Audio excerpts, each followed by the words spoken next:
Parallel universe हमारी सोच से परे, इसके रहस्य जितने हम सुलझाते हैं उतने या उससे ज्यादा रहस्य हमारे सामने दोबारा परेशान करने आ जाते हैं। आज के एडवांस यूनिवर्स भी इसके रहस्य को लेकर हैरान है। वैज्ञानिकों ने जब से इस विषय पर अपने शोध प्रकाशित किए हैं तभी से लोगों के प्रति यूनिवर्स जानने की जिज्ञासा जागी है। आज इसी पैरेलल यूनिवर्स के बारे में इस वीडियो में समझाएंगे। पैरेलल यूनिवर्स अर्थात समांतर ब्रह्मांड। इस सृष्टि में एक से ज्यादा या कहें अनगिनत हमारे जैसे ब्रह्मांड मौजूद होते हैं, जिनमें हमारी धरती और हम एकदम जैसे कि इस यूनिवर्स पर है, ठीक वैसे डुप्लीकेट रूप में दूसरे यूनिवर्स में भी होते हैं। लेकिन हर बार की तरह मेरा काम आपको फैक्ट बताना। एग्जाम्पल के लिए अगर आप इस यूनिवर्स की पृथ्वी पर बैठकर मेरा ये वीडियो देख रहे हैं तो ठीक आप उसी समय किसी दूसरी यूनिवर्स की पृथ्वी पर बैठ चाय पी रहे होंगे, या फिर किसी और यूनिवर्स पर आप वीडियो खत्म कर चुके होंगे तो किसी और यूनिवर्स की पृथ्वी पर आप छोटे बच्चों के रूप में खेल रहे होंगे। इस तरह जितने यूनिवर्स भी हम सोच सकते हैं उतने ही आपके अलग अलग रूप उस यूनिवर्स में मौजूद होंगे। नासा के वैज्ञानिकों को ऐसे संकेत मिले हैं जिससे पता चलता है कि हमारी यूनिवर्स के अलावा एक और पैरेलल यूनिवर्स भी है जहां पर समय उल्टा चलता है। अंटार्कटिका में किए गए एक एक्सपेरिमेंट में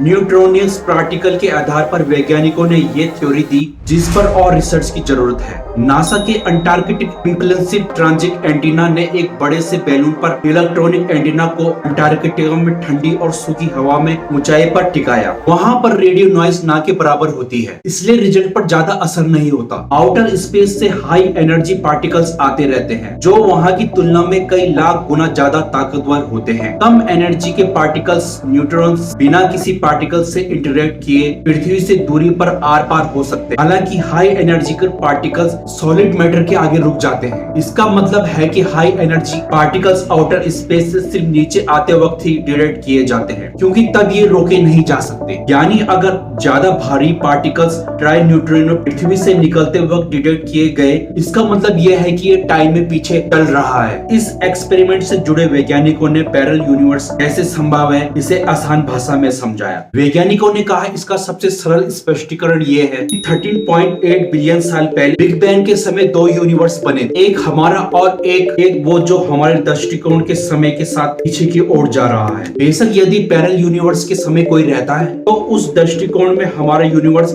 समय के साथ साथ पीछे की ओर जा रहा होगा। एक से ज्यादा यूनिवर्स की दूरी भी सालों पुरानी है। वैज्ञानिक कहते हैं कि जैसे हमारी पृथ्वी है वैसे और भी होंगी दूसरे यूनिवर्स में करोड़ों किलोमीटर दूर, हमारी नजरों से ओझल। फेमस फिजिस्ट स्टीफन हॉकिंस की आखिरी रिसर्च मल्टीवर्स को लेकर थी, यानी हमारी यूनिवर्स के अलावा कई और यूनिवर्स की मौजूदगी। मई 2018 में उनका एक पेपर पब्लिश हुआ था। हॉकिंस की थ्योरी के मुताबिक कई यूनिवर्स बिल्कुल हमारे जैसे हो सकते हैं, जिसमें धरती जैसे ग्रह होंगे। सिर्फ ग्रह ही नहीं, हमारे जैसे समाज और लोग भी हो सकते हैं। हो सकता है वहाँ आज भी डायनासोर घूम रहे होंगे। कुछ यूनिवर्स ऐसे भी होंगे जिनके ग्रह धरती से बिल्कुल अलग होंगे, वहाँ सूर्य और तारे नहीं होंगे, लेकिन फिजिक्स के नियम बिल्कुल हमारे जैसे होंगे। बट जैसे जैसे टेक्नोलॉजी एडवांस होती जा रही है तो अब ये देखना होगा कि पैरेलल यूनिवर्स सच में है या एक सिर्फ कल्पना। कमाल का फैक्ट।